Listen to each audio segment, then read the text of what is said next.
Hello, my name is Court Wise. This is James here, Allie, and Quentin. Now, to begin, we'll start with our executive summary. Now, we're answering the main question, which is how can we create a sustainable solution for empty container repositioning in Africa that aligns with UN SDGs and addresses economic realities? Some of the issues we're going to be looking at here are the environmental issues, the economical issues, and the local issues. Here are the strategies, our goal, and then our KPIs. Moving on to our case analysis, this is where we have broken down the case into various problem categories. Starting off with the overarching problem is that there is currently a surplus of empty container ships in Africa while there are deficits elsewhere. The environmental concern here is that ECR is a highly emitted process that is unsustainable. And the economic concern here is that the reason why we have this surplus happening in Africa right now is due to the trade imbalance, and that in order to solve this problem long term, we need to address this. The supply chain issue here is that there's a current lack of transportation and logistical infrastructure internally in Africa to do any repositioning locally. And lastly, the social considerations are that there are high unemployment rate, high number of homeless population, poor quality of education, and difficult access to certain goods and trades in Cape Town. Expansion of the local considerations began with the education in Cape Town. From our research, there is a current still post-apartheid racial and social inequalities affecting minorities, particularly women. We found in studies that there is a direct correlation between parents' level of education and their children's level of education in Cape Town, and our solution would address both. The homeless population in Cape Town is not only prevalent, but is chronic, and the average length of a homeless person is 8 years and 7 months in Cape Town.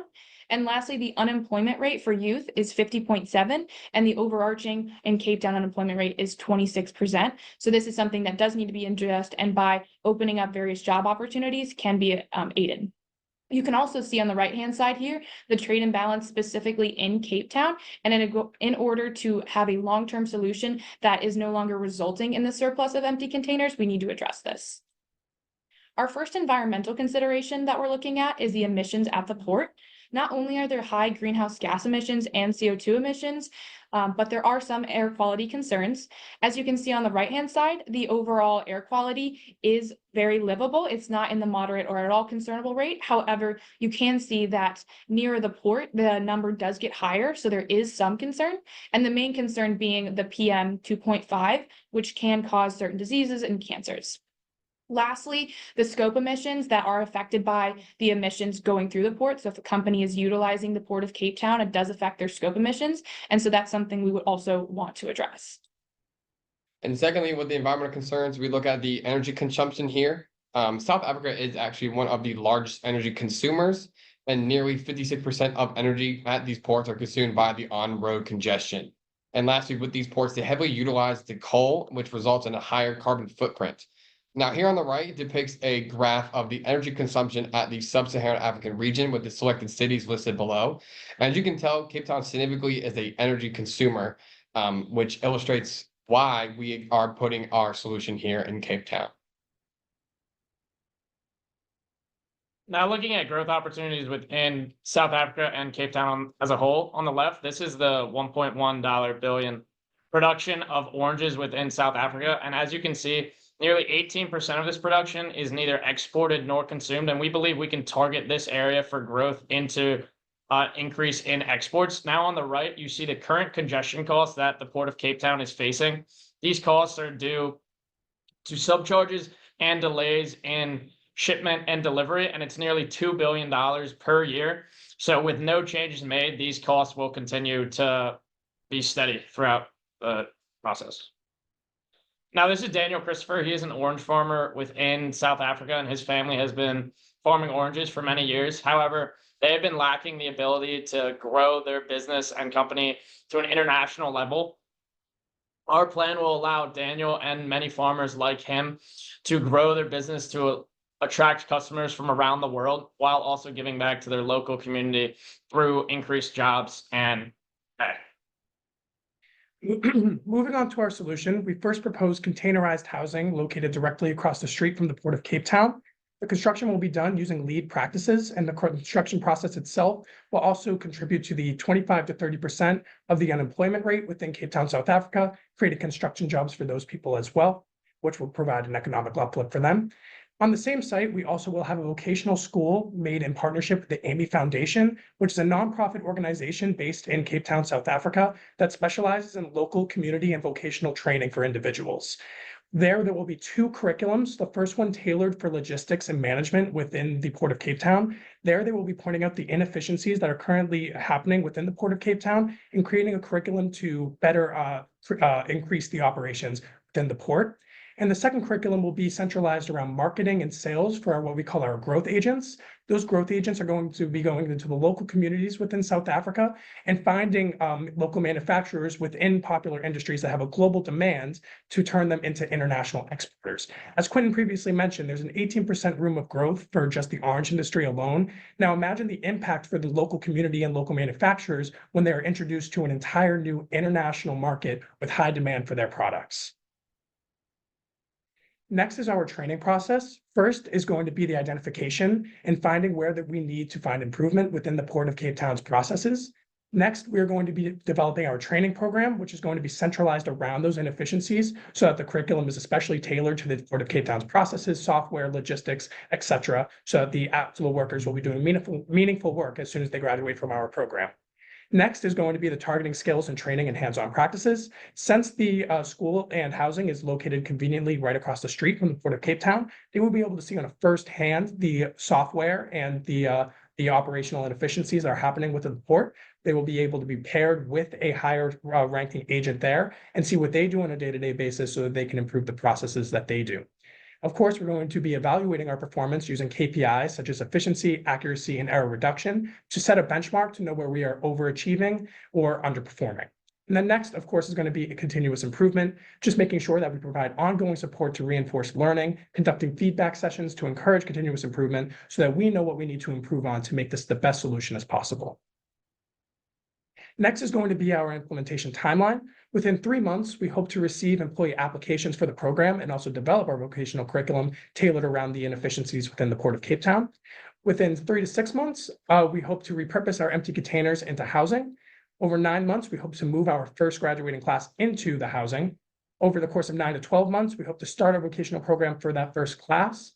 And then over 15 months, we hope to graduate that first class, receive new applications for the following classes, increase net exports and port efficiencies will be the result, and then of course, standardize and repeat the process for years to come.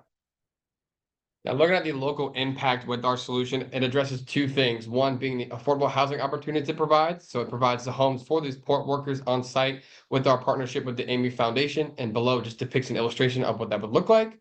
And then secondly, the job opportunities in Cape Town. As previously mentioned on the other slide, the port workers won't really graduate until that 15-month benchmark. So the 6-month bench, we won't really see any jobs created. However, at 1 year, we'll see 50 new jobs, followed by 100 in year 5, and then 500 in year 10. And these jobs consist of construction workers, the port workers, the growth agents, and lastly, the teachers there. And then looking at the environmental impacts, it addresses the energy consumption and the emissions. So the energy consumption for our solution, it just minimizes the need for energy to be produced for those new raw materials, and reusing the containers just decreases the energy that's required. So depicted below just promotes the circular economy. And then on the right, the emissions of the ports with our solution, it just allows for the ports to just run more effectively, more smoothly, more efficiently, and decreases those emissions related to the ports, which are those manufacturing and transportation emissions. Now, looking at the upfront cost of this investment, the first year will be a little less than $6 million. And this comes from converting 30 empty containers into housing in the school, plus a fixed teacher salary. And then the next year, we hope to convert 20, and then 10, and then 6 houses, and then 6 containers, and then 4 containers the final year. The total investment comes out to be a little less than $17 million. Now, looking at future benefits, as we begin to implement this plan, the costs from port congestion will decrease over time. We believe it will decrease by nearly $300 million per year, so that by 2030, we're only paying $200 million from these port congestion fees. As well, we believe that this plan will allow us to increase net exports within South Africa by an initial 10% amount and then a steady 4% over the next 5 years. And this increase in net exports will not only help South Africa, but also help those countries and regions around the world that have shortages of empty containers. So us increasing and opening up our trade pathways will allow us to give them those empty containers. Now looking at payment and the construction plan, we believe that we can form a partnership with PepsiCo. Their daughter company, Ceres, is one of the largest importers of South African oranges, and Pepsi has recently launched many initiatives within Africa and South Africa, specifically to improve the knownness of their brand. As well, this project aligns with several of Pepsi's CSR goals, such as education as well as sustainability. For building the housing and school, we believe that we can employ Ecolution Consulting. This is a local sustainable consulting construction group that has a proven track record of creating housing as well as business offices with LEED and green certifications, and we believe that they can offer these lean and green aspects to our current projects. Moving on to our KPIs for this implementation, starting with net exports, we are currently seeing lost revenues and uncaptured possibilities as exemplified by the orange production example. By improving our overall port logistics, we hope to see a 10% increase in overall exports by 2025 and 30 by 2030. In regards to ECR-related emissions, this is what is currently necessary in order to make sure that ports around the world have the empty containers that they need to ship. But by South Africa, Cape Town specifically, boosting their natural exports, we will be naturally repositioning these around the world. By 2025, we hope to reduce by 50%, and by 2030, 25% of what it currently is. Moving forward, for the homeless population, we are providing housing opportunities, which is expanding the amount of affordable housing opportunities in Cape Town. And by doing so, we hope to house 150 people by 2025 and 500 by 2030. In terms of port congestion, we are currently seeing this due to lack of proper systems and training. And we hope that by implementing our vocational program, we will reduce the congestion costs from roughly 2 billion to down to 1.7 in 2025 and all the way down to 200 million by 2030. With such a transformative process, there's going to be many risks. The first one being funding. However, to mitigate that, as Quentin mentioned earlier, we have identified PepsiCo as a proper CSR partner to fund this process. If they do not decide to partner with us, we do decide on securing public grants or using port revenue investments to fund the project as well. The next risk being education standards. There may be a lack of clarity on who will provide and oversee the training. However, to mitigate this, by aligning the curriculum with the Port of Cape Town's processes and maintaining quality with industry benchmarks, we will be able to establish a proper education system so that that will not be a problem. The next one being a differentiation between our immediate and long-term goals. To mitigate this, we have created a phased implementation plan with short-term and long-term milestones. So by using those KPIs as benchmarks, we'll be able to understand where we are meeting our results and where we are failing so that we are able to see that for the long-term benefit. Next, obviously, with this process, there is always going to be a chance of failure. However, to mitigate this, as I stated earlier, that there's always going to be KPIs to look at so we know where we are underperforming. So with those KPIs, we'll be able to see what we need to change and what we need to do to make this the best possible solution. And then lastly, for the selection process, there could be disagreements on who gets priority for housing and training opportunities. But to mitigate this, we have developed a transparent and objective selection criteria to prioritize need and potential impact. Now, looking at future implication, our two areas of focus are continued economic success in Africa, as well as addressing more humanitarian needs across all of Africa. So now in doing this, we'd first start by creating a standardized process that can be replicated in other ports, and then using this replicated process in the port of Durban, another port within South Africa that is struggling from inefficiency issues. After showing its track record in 2 separate ports, I believe then that we can start using this plan across other countries throughout all of Africa. 1 minute left. Thank you. Using this plan throughout all countries in Africa, which would create sustainable economic growth. And with this growth as a backbone, using that to fund more humanitarian initiatives, looking at sustainable or more energy to the whole entire population of South Africa, looking at getting more food to the people of South Africa, as well as increase education levels across all of Africa. And that is our presentation. So thank you so much. We hope you enjoyed it. Well, thank you very much. That's a really nice presentation. I think you got some very interesting ideas I'm going to learn more about. So we'll go directly into the question and answers period.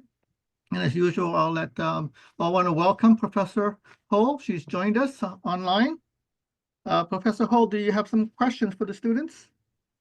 Hello, good morning from Vietnam. It's Learning. really okay. My name is Hoa, as Dr. Chung already introduced. Sorry to join very late, but I really interested in your presentation and your project. I just want to ask one question about the risks and mitigation. So you mentioned that there are two. You mentioned about 5 risks, but I would like to add about two. Immediate first long plan and chance of failure. Okay, so you mentioned about the risk from the unclear ownership of the project, and you mentioned mitigation by establishing clear KPI. So I think it not really fix the problem. So can you explain more about how about your solution for keep that project more longer for the long-term sustainability to fix the risk and the mitigation is more clear? Okay, so you understand my question? Yes, can I clarify it? So just to make sure we understand that question, you're asking because we have said that we are looking at KPIs to hold people accountable, and you felt that that wasn't necessarily a accurate reflection of accountability. Is that what you were asking? Yeah. Great question. In terms of our solution and how we plan to address this, I think that our phased implementation plan and the people that are involved with the process will be able to help support the KPIs. And by aligning our goals with the KPIs that we have listed, that I can also display once again, would just solidify the fact that it is both the KPIs and the people. While we are taking a bottom-up approach, it still is very involving in the C-suite. The C-suite is helping develop the curriculum, and they will be engaged throughout the entire process. So bridging the gap between the day-to-day workers who are going to be helping us increase the port efficiencies while working alongside the C-suite to help oversee the implementation and that we are meeting all of these KPIs that we are setting, would be how we do that. Okay, thank you. And according to you, who will be the key player of your project? That's a great question. I think Government, enterprise, who? I'm sorry, could you repeat that last part? I mean, of course, there are many partners will join in this project. Okay, so according to you, who will be the key player? It's like the core role will belong to whom? The government or the enterprise or company?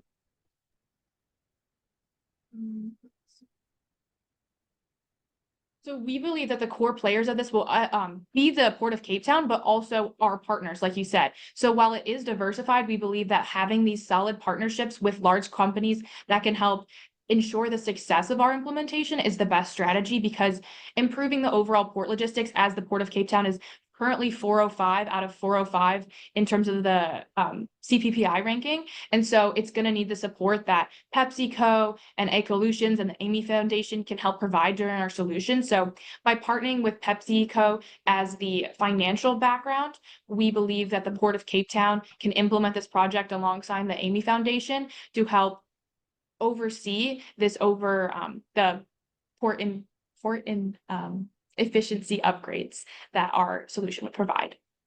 That answer your question? Okay, thank you. Thank you for on my side. Okay, well, thank you, Dr. Ho, for those great questions. So I'm going to give some questions about your solution. I think you guys did a very good job of identifying the problem. But my take on your solution seems to be longer term. Like, for example, education, okay? Education, of course, we know is very important, but it's not a short-term solution for you to set up a school, to train people, and to have, by the time to have an impact, we're talking years, right? Like 4, 5, 10 years before any real impact can be felt. What do you have any suggestions of how they can tackle this on a short-term basis? Something you can do for immediate impact, and perhaps something midterm. How do you think that that's going to work? Great question. I think I agree that education is a long-term goal of ours, and we believe that we can have a short-term impact in terms of education because we are having this short program where we have very specific skills that we are working on developing among these workers. However, as mentioned in the local consideration slide, it is, there's a direct correlation in Cape Town that was found in a study that says that the level of a parent's education directly impacts that of their children. And so by providing this additional education opportunity for the parents, we believe that that will directly help these children who can see their parents seeking that further education and having more education within these households, along with for an immediate impact by reducing the amount of empty containers at the port, we will automatically be reducing some of the congestion that's occurring. It's not a long-term solution, but having removed those empty containers for the purpose of building them into housing, we will be opening up the ports to reduce that congestion. Okay, very good. I guess maybe a point I can kind of emphasize a bit about the structural changes that need to happen to fix the empty container problem or the efficiency problem. It doesn't necessarily happen at a vocational level, like because vocational training is going to get workers, warehouse workers, and things like that. And what we've found is that in less developed countries, the challenge is not to find, let's say, frontline workers, is the middle and higher level management that's going to restructure the system, let's say.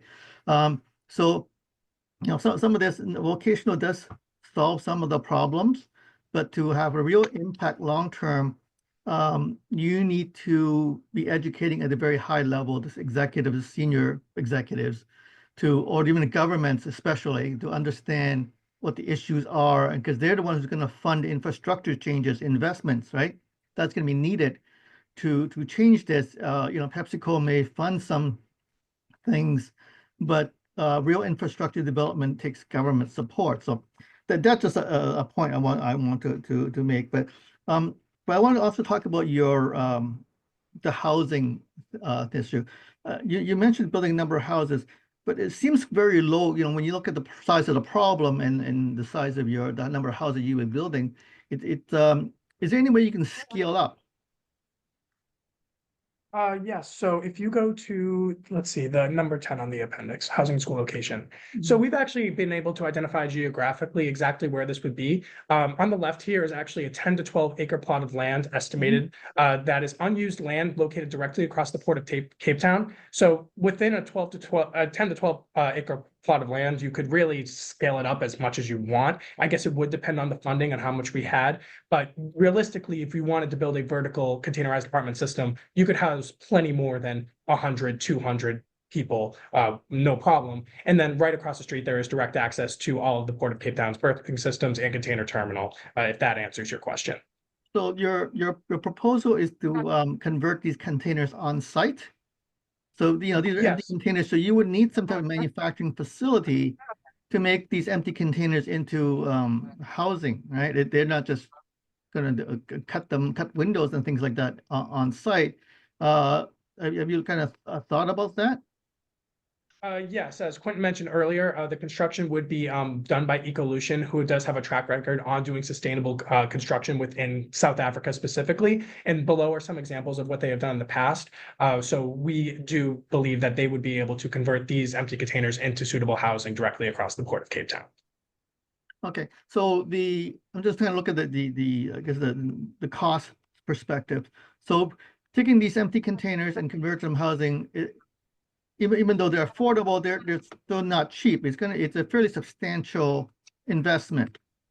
How do you expect to fund this building of these houses in the short term and also in the long term? So looking at the future and the upfront investment costs, so that sub 6 million in the first year is the cost of converting the housing as well as the teaching salaries. So we believe that PepsiCo, we can have them sponsor this as part of their CSR goals.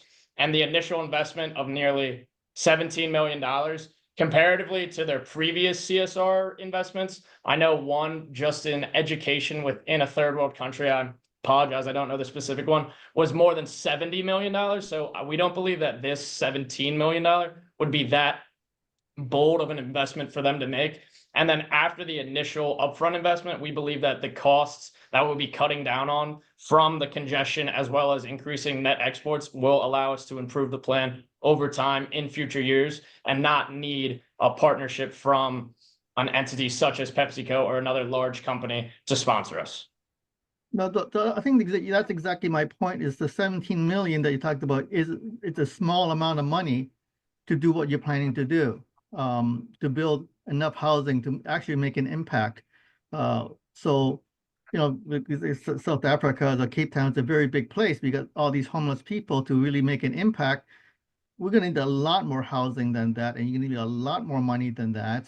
We're not just talking about building some across from the port, but you really need to make a social impact. We're talking about building almost like a small city out of containers. So you got to kind of look at that. Can you scale it up so that you can actually make a social impact? Yes, it's definitely scalable. Currently, we're looking at just housing that would be required for these port workers. However, in the future, if this program is successful, we could easily continue to utilize those empty containers to scale it as you suggested. So Yeah, the scale, but that's my question is about how will you fund the rest of it? You know, we can build some houses for port workers like we talked about, but for the whole society, now that's a lot more money involved, and this is not going to come from PepsiCo. How do you expect to fund that? Oh, looking at this investment, and then if you want to go to the cost slide. No, that's the next. Yeah. So as the current costs from the port congestion sit right now, it's nearly $2 billion. But we believe that this plan can decrease those costs by $300 million per year. So we believe that if we wanted to utilize that 300 million, we could funnel it back into the housing and vocational school program to build it up, as you're saying right now. Also, the initial 17 million was where we're at now, but as spoken earlier, PepsiCo has shown initiative to give larger donations. So if they decided on a larger donation, we could scale all of that up initially. But we believe that the decreased cost from the port congestion, which this plan is directly addressing, we could funnel back into continuing to build up the housing and vocational school to create the type of community that you're speaking of right now. Okay. All right, well, thank you very much for your answers and the presentation, and thank you, Dr. Ho, for being involved. Our time is up for this session. The results will be announced on December 20th. So best of luck to you and good night. Thank you. Thank you. you. time Bye-bye. and participation in this case. Have a great night. Thank you. Bye bye. Bye. All right.